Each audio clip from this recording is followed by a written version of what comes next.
Hey again, welcome back to the channel. Brendan here, aka Cliff Jumper, and you know, it seems like lately we're getting to try out some pretty cool stuff and see how well it works. And today is no exception. Today we are trying out this new version of the Seicane smart touchscreen Apple Carplay Android Auto dash cam unit thing. So we're gonna give it a whirl on Jetta and see how it does. So come along with us, let's check it out.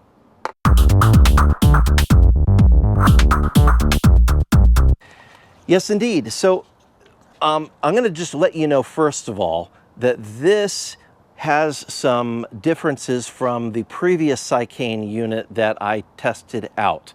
First of all, and this is noteworthy, this is really meant for vehicles that have a flat dashboard because it has this foot on it. That is the only way you can install it, is this foot. So if you've got a curved dash, this is not the unit for you. If you have a flat dashboard, well, you're in for a treat because this thing has some pretty cool features. So I'm going to plug it in on a vehicle that does not really have a flat dashboard.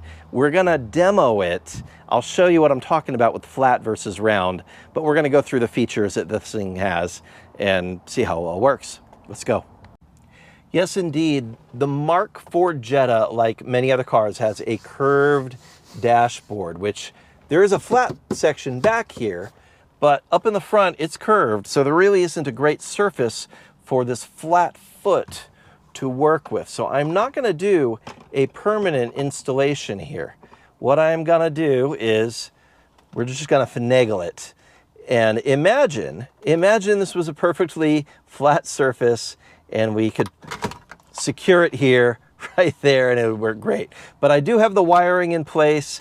Ignore this. This is for a different unit that is normally permanently installed in this vehicle. I removed it for the sake of this test. Incidentally, it is another Seicane unit, which I'm very happy with. Let's check this one out. So just looking at the form factor, it does have a dash cam on the back side of it. So that's pretty cool. The power button is right up top in the center, so no hunting around to try to find it. Over here is where it's power. It's a USB-C power. There is an input jack for AV. That is where your battery camera goes. You will also see the SD memory card slot right there. And next to it as well is an audio output jack. That is super important for some older cars, and I'll tell you why in just a sec. Now, I'm gonna go ahead and plug this in. I have not initialized it. I have not set it up at all, so we're gonna walk through the setup and see how hard or easy it is. Okay, so forgive the beeping of the car as I fire this up for the first time. Let me close the door and maybe that won't do that. Okay. Here comes the startup screen.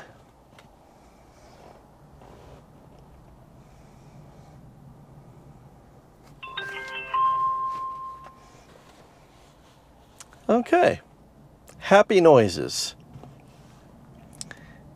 Start recording, interesting. Let's get the,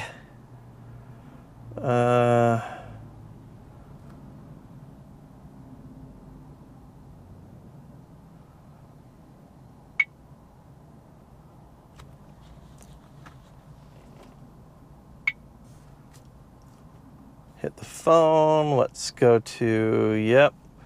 Open the device, Wi-Fi, and Bluetooth.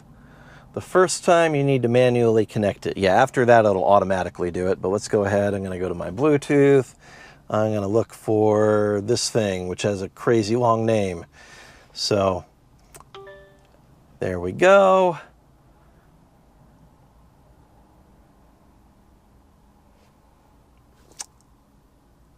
It seems to be happy. Yep. Oh, and there we go. Bluetooth has enabled the wireless CarPlay. Fabulous. Let's go ahead and just check out. Okay. Got a nice dash size. By the way, I'm going to point out, like, some of these other things I've tried out have been like huge, that have actually kind of blocked visibility a little bit. This is nice. It's thinner.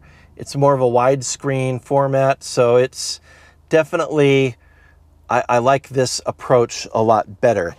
Now, we're gonna go ahead and let's go back to, oh, it's got the audio coming through it instead of through the main car.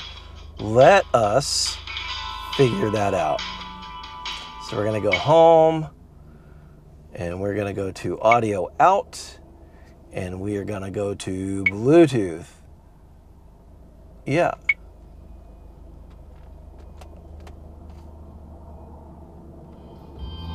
All right.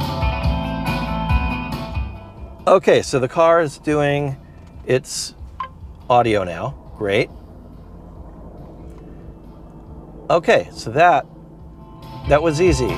So we've got the video coming out here. We've got the audio coming out through the stereo. I'm gonna go ahead and mute that so I don't get struck for copyright. Let's look at what other stuff we want to touch. So I go back to the home screen there in the corner. I want to hit the dash cam. All right, so obviously the dash cam view is largely based on where you got the camera, and I've got this big bracket right in the way. Now, if I moved this unit up higher, then I'm going to get a better view, but it is pretty good resolution. I'm pretty happy with that. And if I tap on it, it's going to let me hit, stop recording. What do we got here? Oh, the microphone. I can turn the mic off and on, so it's recording whatever is happening in the car and other noises. That's a very useful thing. What's this? Oh, that's the backup camera. It'll let me just look at the backup camera by hitting this. So cool. That's nice. Split screen. That's hot. I love that. A nice split screen view of both front and back. That's superb. And it looks like it's recording both, so that's super cool. All right, I'm going to go back home and let us... Okay, yeah, it tells me I have to disconnect my phone before I replay any stuff on there. And it already knows the date and time. That's cool. I wonder if it got that from my phone or what. Let's go to the settings again and just mess around. What do we have here? We got CarPlay position. Resolution is set at 4K. Great. I don't think I want to mess with that. So that'll give me that. G sensor. I'm going to set it to middle on this one. Wait, no, I want it on high. An actual collision. Yeah. Okay, let's see. Time-lapse record. Okay. Back camera. Nah, I don't want it to mirror.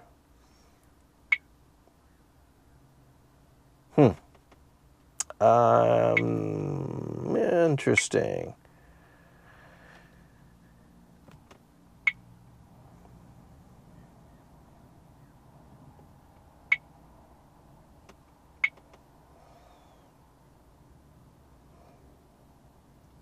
All right, well, this is cool. I'll go back to this and flip it to that wide. Now I'm gonna put it in reverse, see if it gives us the guidelines. Oh, it does. Pretty happy with this. I'll take it out of reverse. Let's see, anywhere you click on the screen, it does bring up the home menu, which is helpful. So I can get back to the settings, and let's see, where are we here? Backup, camera. No, I don't want to flip it. And I don't want to mess with that.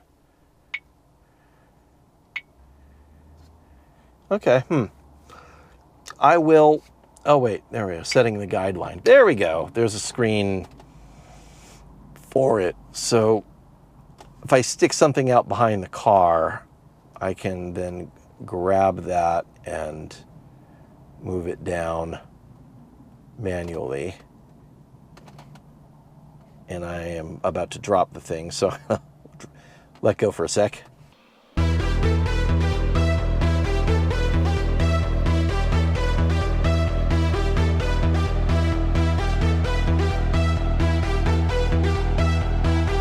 I'm going to guess it's about the right position for what we're doing here. I will actually stick something back in behind the car that I'm doing the permanent installation. It's not this car. We're just demoing on this car. But that gets us then what we want to do. So now if I open up our rear view camera, there we go. Okay, good. Yeah, I'm pretty happy with that. And now that it is set up, we turn it off. It's got a 5-second shutdown once the power is out. So it does have a little power reserve, which is nice. And then when I turn the car back on, let's see how quickly it takes to turn back on. So it looks like we immediately have a flash of the front and rear camera as it's turning on. And then we get the splash screen.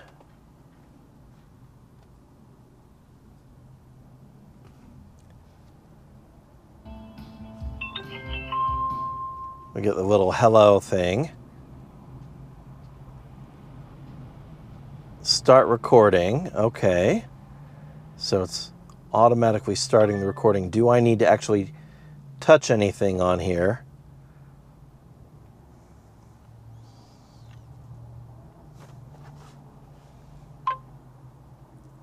Nope. So it takes about 30 seconds to initialize and come up with its actual CarPlay screen. That's not bad. It's not as fast as some of the ones that I've seen, but for a really inexpensive one that is very simple, that's really not bad at all. Now I'm also noticing that the base here does have spots for screws, so you could permanently screw it into your dashboard. So even though this is a curved dashboard, if I wanted to sacrifice my dash by putting a screw into it, I probably could make this work, but I'm not going to do that with this one. But it's an option. Okay, also worth mentioning, in addition to the Bluetooth connection, obviously your phone Bluetooth connects to that smart screen. You might have an old vehicle that does not have a Bluetooth radio in it though, like this. Maybe you've got one with a cassette player. Maybe you've got one that's like kind of in between cassette, CD, and modern Bluetooth. Maybe you have one of these audio inputs here, and in case you do, Seicane includes an audio cable, and it's pretty long too. Like this is really long. So you could wind it through your dash, back through all the things, and have it pop out. So I could come audio, or let's back up. So we could go Bluetooth from my phone into the smart screen, and then come out with the audio plug out of the back of this, and that can go plug into my AV plug here, and then I've got audio from my phone into my non-smart radio. And I suppose even if you weren't using this audio adapter that Seicane includes, if you've got old school like the cassette adapter that pops out like this to plug into your iPod or your old phone or your CD player, yeah, you could actually plug it into this and still be moving ahead from Bluetooth into that, out of that, into your radio in your older car that has the older technology of getting the music injected into it. So anyway, I'm grateful for that. That's a cool feature that they've included with this. And this is a nice way to bring your older car into more modern usage without doing any permanent modifications to it. It's just, it comes with, in addition to the regular USB-C power, it comes with a USB-C to cigarette lighter adapter. So if you've got an older vehicle that's got a cigarette lighter, most of them do, you can just plug it right into that. No permanent wiring necessary. You can slap this on your dash with the 3M adhesive that it comes with that will not damage your dash. And I have tried it with some old vehicles, so I can speak to that. It's gonna come off. You could use a little bit of Windex to get rid of any residue, and it's not a permanent modification. So if you are worried about hurting the value of your old car and needing to be able to return it to stock, this is not a worry. You can do this and it works just great. Anyway, I hope this might have helped you out if you have not thought about putting on a smart screen in your older vehicle. This is a pretty decent option. Now, there's this model here, which again, I mentioned, has the flat foot, so it's good for vehicles that have a flat dashboard. There's a different one that has another solution for curved dashboards. And if I move this out of the way, you can see what I'm talking about here. Now, I will walk you through that. Again, this is for a different unit, and I'll go ahead and leave a link to that one in the description as well, because it's made by the same company. But the deal is, it's got a suction cup mount. So if you live in a state that, like not California, where it's actually legal to suction cup stuff to your windshield, then you could just use this to your windshield and rest it on the dash, and it'll be quite happy living there. But in California, you can't attach anything to your windshield. So what we have is this adhesive plastic disc that sticks down remotely on your dash. Like up here in the front, this is curved on mine. It would not stick here, but back here, this is flat. So I can put the flat disc with adhesive there, and then the suction cup attaches very happily to that. And then that works as a mount for your smart screen to put it onto your dash. Again, it's not permanent, but it works really well to be able to stick that on your dash. So I'll leave links to both of those in the description. And you know what? I hope that helped you out. It's cool. It's kind of fun to be able to bring the new technology, or I should say current technology, into an older vehicle. Would you mind hitting like, maybe even subscribing to my channel? I'm a one-man show. It helps me out a lot. I really appreciate that. And let me know in the comments what project car you might be thinking about sticking this thing on. All right? God bless. See you next time. Bye-bye. And on that terrible disappointment, it's time to say goodbye. We'll be back.